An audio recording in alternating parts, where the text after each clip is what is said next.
about the freedom and the freedom to pursue different things and to explore different avenues, and I think that was a big, something that Chiron was very important to me for, was that freedom to do that, which I'd never had before. I certainly didn't have it at NIDA, except with some of my teachers at NIDA, but a lot of NIDA was also very constraining, and it was about making you feel very small and very unworthy, and I thought that was a very destructive way to make people feel. And at Chiron we were made to feel exactly the opposite.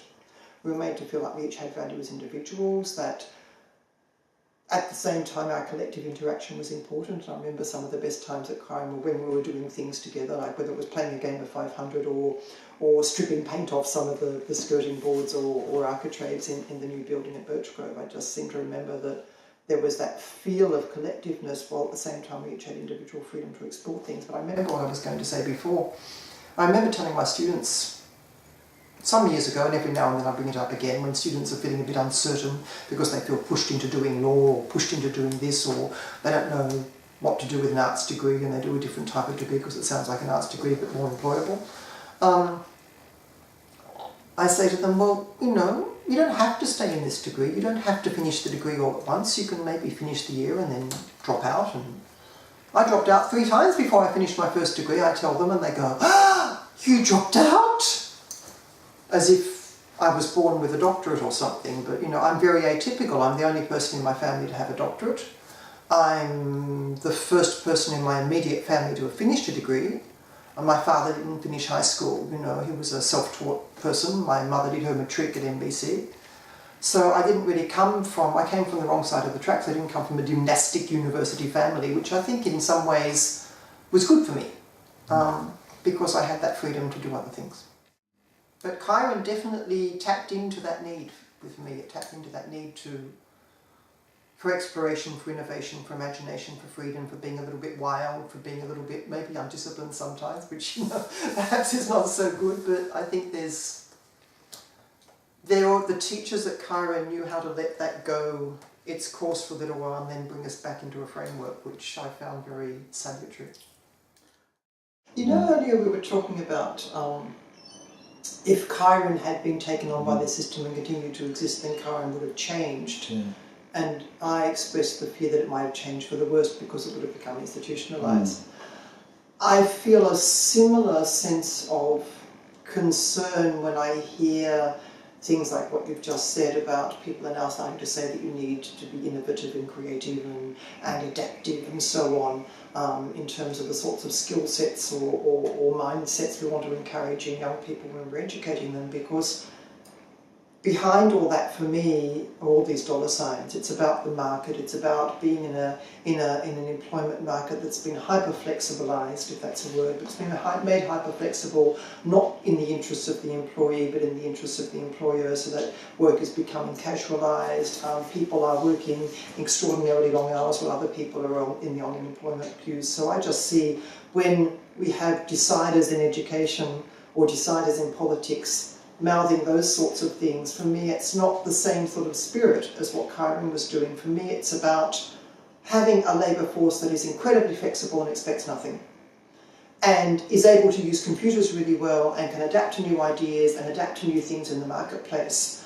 But for me that's a creativity and innovation that has no soul. Yeah? And I am sure that there are educators that are talking about the sorts of things that you're talking about and that Chiron was talking about self-determination, about creativity and innovation and responsibility, that are more being a citizen of the world type of thing, yeah? Rather than being a cog in the marketplace. But I fear a little bit at the moment that the cog in the marketplace is where the politicians want to put us, at least. Maybe some of the educators would like to do it differently, and I think there are a lot of people in the system who've always wanted to do it differently, who've always wanted to try and find a way to value students and pupils as individuals and give people opportunities for creativity, but they're drowning in the system. I just worry when people who control the market and the economy and political structures start talking like that, because I don't think it means the same thing as it means for you and me.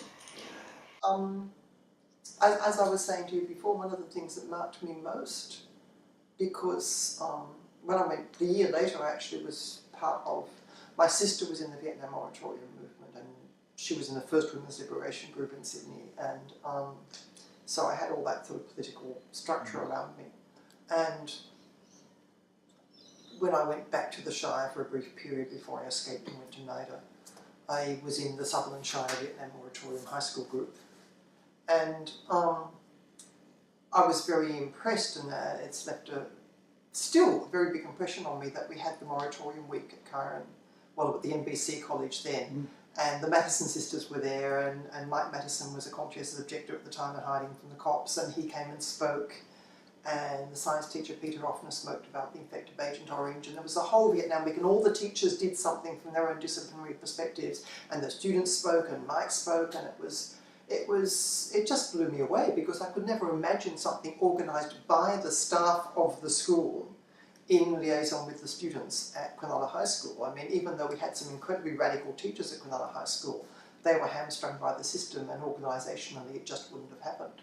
We had some great teachers, but the system just worked against them. So yeah, that I think was my first taste of real freedom in an educational institution, and to see how you could actually look at social issues with the resonance that your education gave you.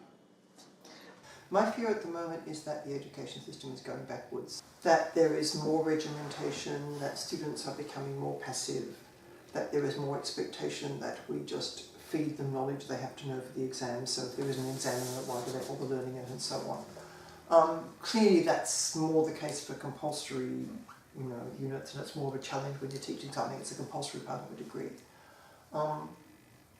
But at the same time, when you do it differently, the students respond really, really well. So you sense that there's a hunger for that sort of tutorial interaction, that sort of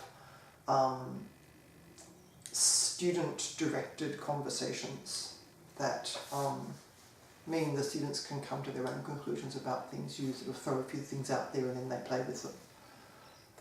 And they respond so well to it that you get the impression that if they had different options, they would embrace them more. But education has, I think our generation, baby boomers, the generation that gets blamed now for being born and for getting too old and being too expensive. We had the great good fortune of being in a time of political effervescence where dropping out could be a choice sometimes, at that time. And we had a freedom within the general context in which Chiron existed to do certain things. It seems to me now that kids are living in a world that's much more uncertain in talking about flexibility in careers and things we were talking about before. And where their lives at the same time have become more regimented in terms of education and career planning and getting enough money to buy the house or whatever they need to do.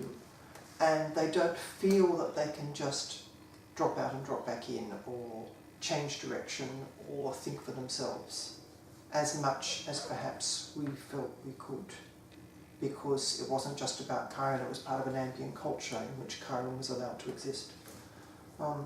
And so when the kids, I teach kids, I shouldn't say kids, they're actually adults, but they seem like kids to me now. I've always seemed like kids to you. But when they get something a bit different, they're just like, it's like they haven't eaten for 3 days and you're giving them food. It's quite amazing the way they just lap it up. So it's clear to me, just the evidence, the anecdotal evidence of being in a classroom situation and seeing how students respond to different types of teaching, it's overwhelmingly clear to me that the sort of education philosophies that were being practiced and developed and reflected upon at Chiron are really what people need. Because that's where I get the best response from students, overwhelmingly where I get the best response, when I'm in that framework.